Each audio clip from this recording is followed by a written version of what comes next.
Bonjour tout le monde. Alors, dans cette vidéo, je vais relater des histoires qui datent, mais on s'en fout, hein. C'est des histoires des fois qui ont 30 ans, mais c'est arrivé. En fait, c'est bien parce que ça vous montre la chronologie, en fait, que ça a commencé, ça dure depuis toujours, en fait, cette histoire. Alors, je vais vous raconter la première. J'étais dans une usine à l'époque, à Grette-Sarvinvilliers, et moi, je n'avais pas de vestiaire, j'étais intérimaire. Moi, on me traitait vraiment comme un moins que rien, quoi. Enfin, les patrons, hein.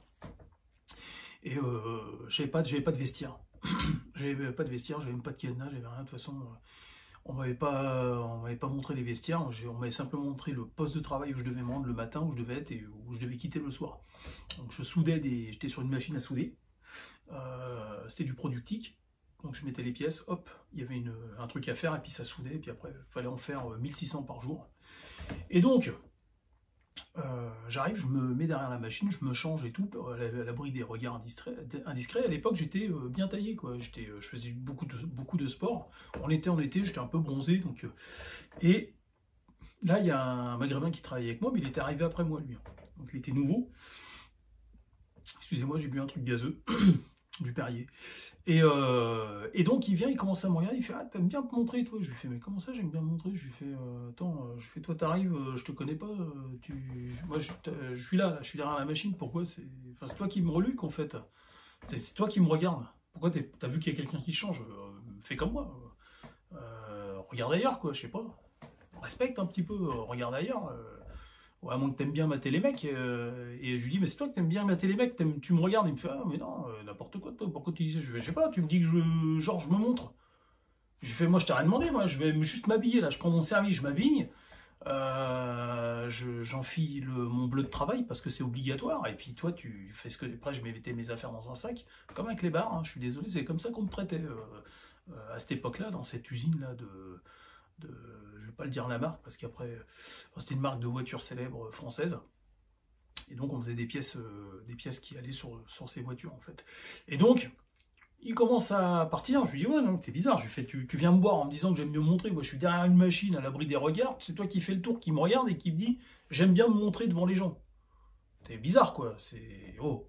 Je lui fais va faire ce que t'as à faire, fous-moi la paix quoi. Et après les jours qu'on suivit, je recevais des boulons en fait. Il y a quelqu'un qui me jetait des boulons, mais super fort. Il visait clairement ma tête, et les boulons atterrissaient, mais juste à côté de ma tête. Et je me suis dit, dès que je l'attrape, le mec, je lui défonce, il va manger toutes ses dents en fait.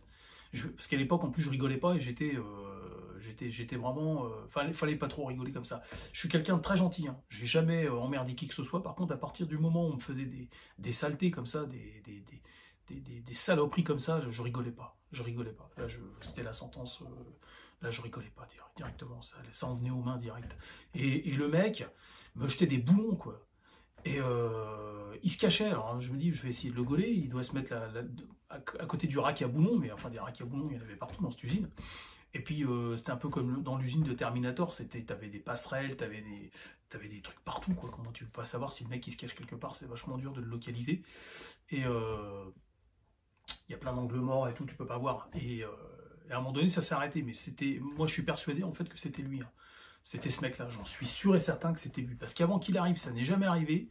Et ça a cessé au moment où il est parti. Parce que j'ai été me plaindre moi au responsable. Je lui dis ouais, je pense que c'est Ahmed en fait. J'ai des forts soupçons sur Ahmed. Je pense que c'est lui qui me jette ses boulons parce qu'il a commencé à m'emmerder.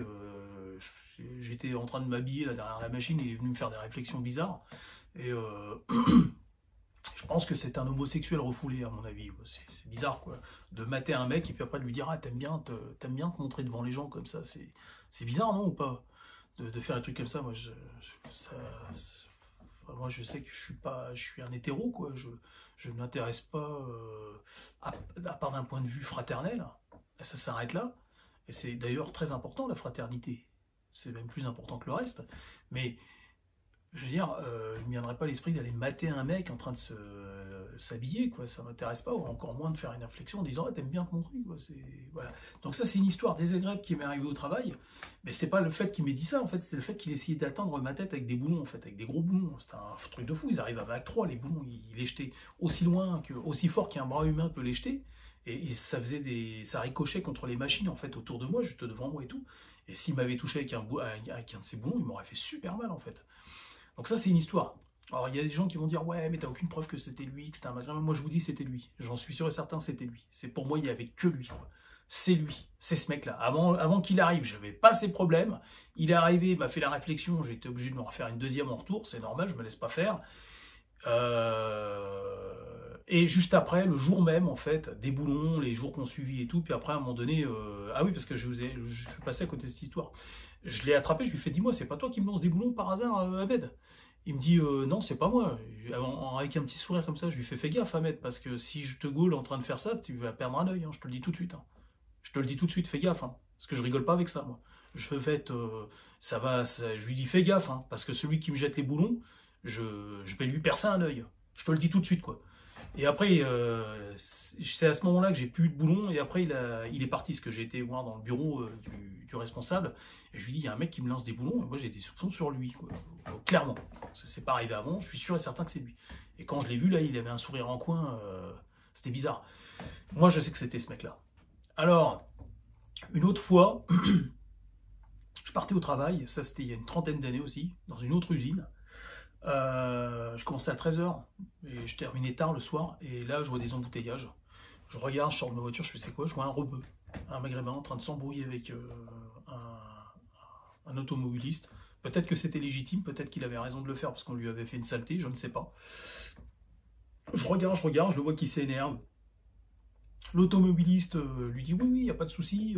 Il était toujours en train de s'en prendre à l'automobiliste, alors que l'autre il lui disait qu'il s'excusait, que machin, tout ça. Moi j'arrive, je lui dis les voitures sont touchées, qu'est-ce qui se passe pour que tu te mettes dans cet état? Genre je lui ai pas dit comme ça, j'ai essayé d'être courtois, je lui ai dit peut-être qu'il est en souffrance, on lui a fait du mal, peut-être que ça l'énerve. Comme j'ai pas le dossier, je juge pas, je lui dis excuse-moi, t'as l'air énervé, je lui fais qu'est-ce qui s'est passé, il a touché ta voiture. Et là le mec tout de suite agressif fait ah, vas-y casse-toi toi, retourne dans ta bagnole et tout.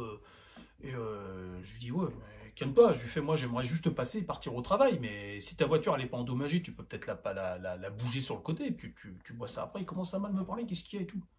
Ah je lui fais ah, par contre juste un truc, moi je suis pas le mec qui est à côté, hein. Je lui fais fais gaffe, hein. Je lui fais fais gaffe, je suis pas le mec qui est à côté, hein. Et il fait oh qu'est-ce qu'il y a? Ah, je lui fais d'accord ok, on est parti. Je commence à retirer mon manteau, il a vu que j'étais costaud, il commence à faire quoi le mec? Je vous assure que cette histoire est vraie, vous pouvez boire ma parole. Vous avez soif ou pas? Buvez ma parole, ça va vous faire du bien.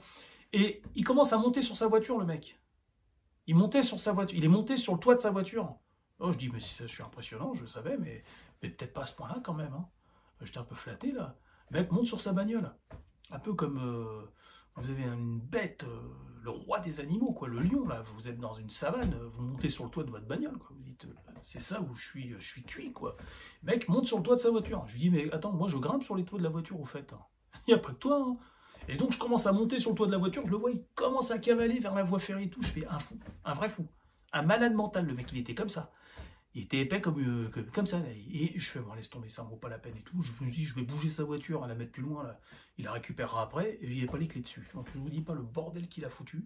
Il avait peur, en fait, que je le tape. Il avait peur de revenir, il a fallu que j'envoie une équipe.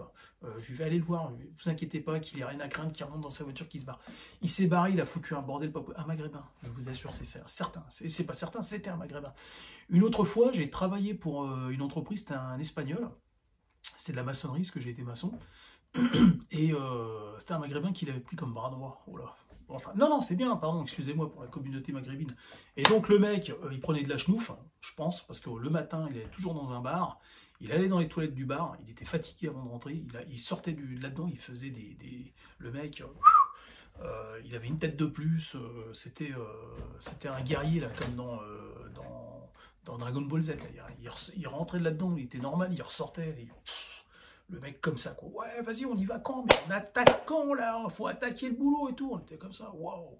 Il était irrespectueux et tout, il était arrogant. Une fois, on était chez un client au Perreux-sur-Marne, il draguait la fille de la cliente, il se mettait torse nu devant, je vous assure qu'il ressemblait à rien, le mec. Il ressemblait à rien, ouais, ses côtes et tout, il était tout pourri, quoi, tout pérable, le mec. Il avait alors je dis pas, j'ai rien contre, il avait un gros bulbe crânien, une toute petite tête, il avait des bras en spaghetti et tout, et il était taillé comme une allumette, en fait, comme dans du bois de cagette, et le mec, il était là, il jouait le rock'n'roll, quoi, tu vois, et enfin, sauf qu'il écoutait du rap, il mettait du rap à fond et tout, puis il jouait le beau gosse devant la fille, elle en avait rien à foutre, la blonde, là, elle s'en foutait comme de l'an 40, et le père, à un moment donné, il vient voir, il fait, monsieur, vous pouvez travailler, s'il vous plaît, un peu?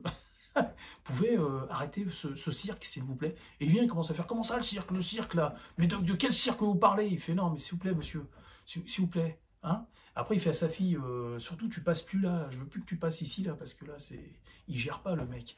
Et donc, il énervait tout le monde. Un jour, il y avait un black qui travaillait avec nous, on était dans le 91. Il faisait que de la merde en maçonnerie, au fait. Hein. C'était que de la merde.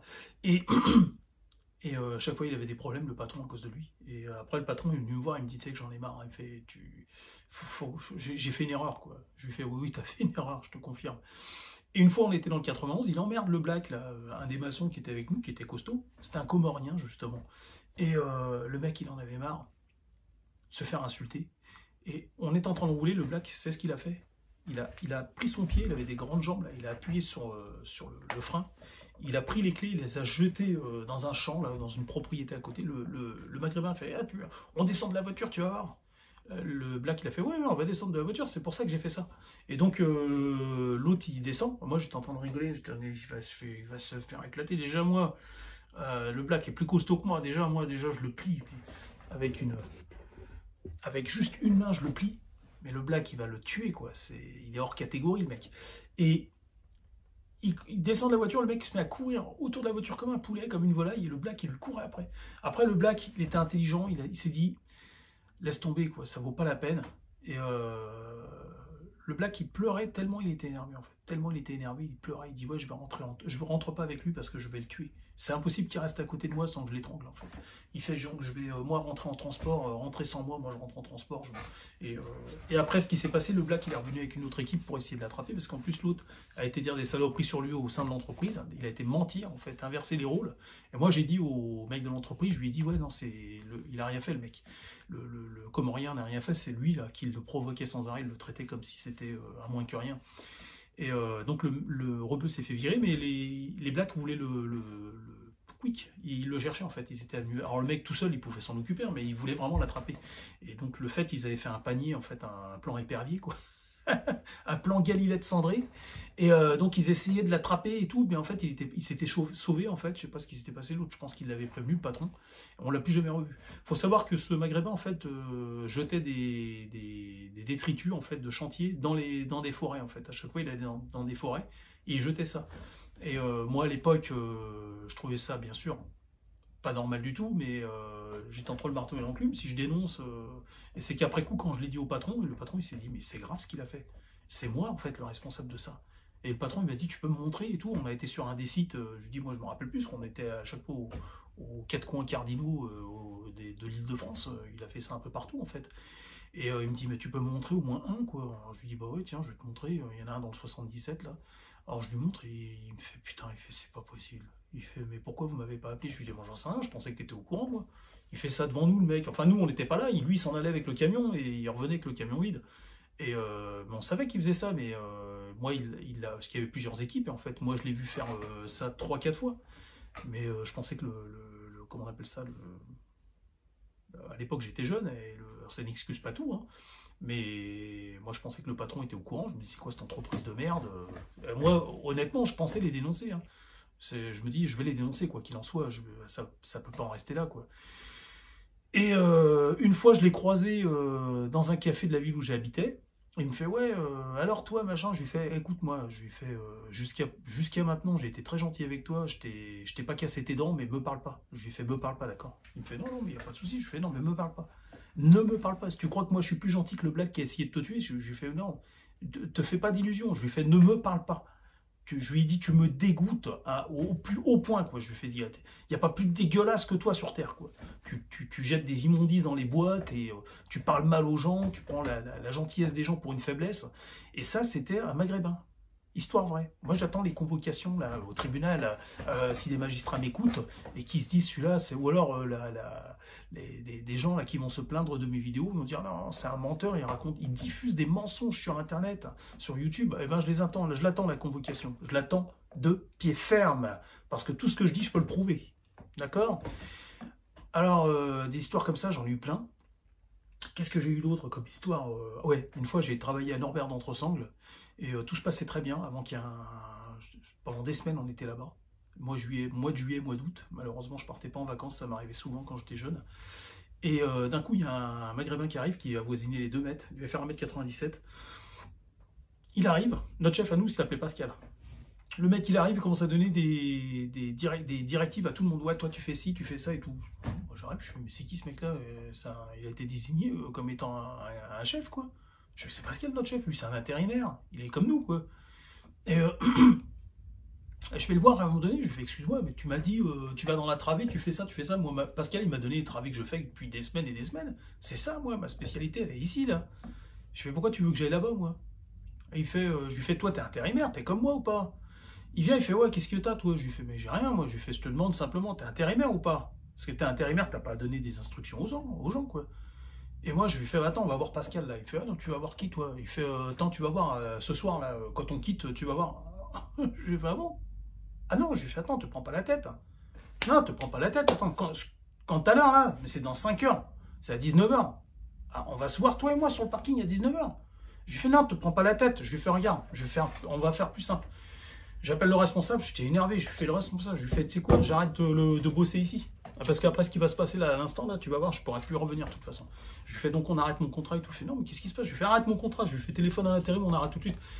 Je fais au maghrébin là qui faisait 2 mètres, je lui fais, t'as vu, tu fais 2 mètres, on va voir ce que ça vaut, tout ça. Je lui fais, attends pas 19 h. Je lui fais, viens, on va sur le parking tout de suite là, viens avec moi tout de suite là. Je lui fais, viens, on y va maintenant. Et il fait, non, non, attends, je lui fais comme ça, je lui fais, regarde, écoute-moi bien. Je lui fais, t'es le plus gros fils de putain que la terre n'ait jamais porté. Je lui fais, maintenant, après 6 ce que je viens de te dire, tu viens pas avec moi sur le parking là, ça veut dire tout ce que je te dis est vrai, t'as aucun honneur. Je lui fais, donc viens avec moi sur le parking immédiatement là, et on va voir. On va voir si tu. Toi, c'est 19 h sur le parking, je lui fais maintenant là, maintenant, tout de suite. Et j'attends, alors les autres viennent pour voir la baston. Je me dis, on va se faire une bonne baston. Enfin, ça va plutôt être, à mon avis, un lâcher de Khalil Sandri, quoi. Parce qu'à l'époque, quand j'étais jeune, croyez-moi, croyez-moi. Et donc, je me dis, j'attends sur le parking. J'étais là, je commence à retirer mon truc. J'étais bien, hop, je commence à me mettre bien sur le parking. J'étais prêt. Et le gars, je le vois, il était une 60 mètres. Moi, je la connaissais pas, sa voiture, parce que je sais pas avec quoi il était arrivé. Et je le vois, il était une 60aine de mètres, je le vois rentrer dans sa parking, je fais, qu'est-ce qu'il fait? Il va changer ou quoi? Il va mettre des baskets, une paire de baskets spéciales. Je le vois, il monte côté passager, il met son sac, ok. Je le vois, il refait le tour, il monte du côté volant, il monte, il commence à rapprocher sa voiture, et je fais, ah, il veut rapprocher sa voiture pour se la donner, quoi. Je fais, bon, vas-y. Je le vois, il accélère, il passe à côté de nous à fond, on se pousse, là, comme dans les films américains. Comme dans les films américains, il a fait le signe Nike, vous savez, comme ça. Il est parti sur la gauche, le mec, on l'a jamais revu. 2 mètres, quasiment 2 mètres, 1,97 m, jamais, on l'a revu, on l'a jamais revu en fait. Il a fait la plus belle fuite de l'histoire en fait, de l'histoire de l'homme. Depuis que l'homme est l'homme, on n'avait jamais vu une aussi belle fuite en fait. Comme ça, le signe Nike, il est parti comme ça, et paf, il a fait la virgule, et il est parti comme ça, direct. C'était une comète le mec. Et moi j'étais là, je voulais vraiment découdre quoi. Je me dis mais attends, tu m'as humilié devant tout le monde. Genre toi tu me donnes des ordres, moi je me rebelle, je me laisse pas faire. Et toi tu vas venir me corriger derrière. Mais t'es malade ou quoi toi? Mais d'où tu viens quoi? De quel endroit tu viens quoi? Quel endroit tu viens? On va mettre ce qu'on va faire, on va régler ça, on va tout remettre à plat là. Qu'est-ce qui se passe? C'est insupportable. Et ça, je vous rappelle, je vous explique, cette histoire, elle était il y a 30 ans, quoi. Il y a 30 ans. Ça ne cesse, ça n'a jamais eu de cesse d'arriver, en fait. Ces histoires-là, c'est constamment, en fait. Et toujours avec les mêmes. Et bon, là, ça fait 18 minutes que je vous parle, mais je vous assure, si vous avez soif, réhydratez-vous avec mes paroles, buvez mes paroles. Tout ce que je vous dis est vrai, en fait. C'est vrai, c'est la vérité. Et si vous êtes maghrébin et que vous êtes une âme de bonne volonté, je vous prie de me croire que c'est pas de l'acharnement, tout ce que je vous raconte est vrai, en fait, ce n'est que la vérité. Ça n'est pas une incitation à la haine raciale, la vérité n'est pas une incitation à la haine raciale, la vérité, c'est la vérité. La vérité, on peut la raconter, en fait, hein, la relater. Je vous dis à bientôt.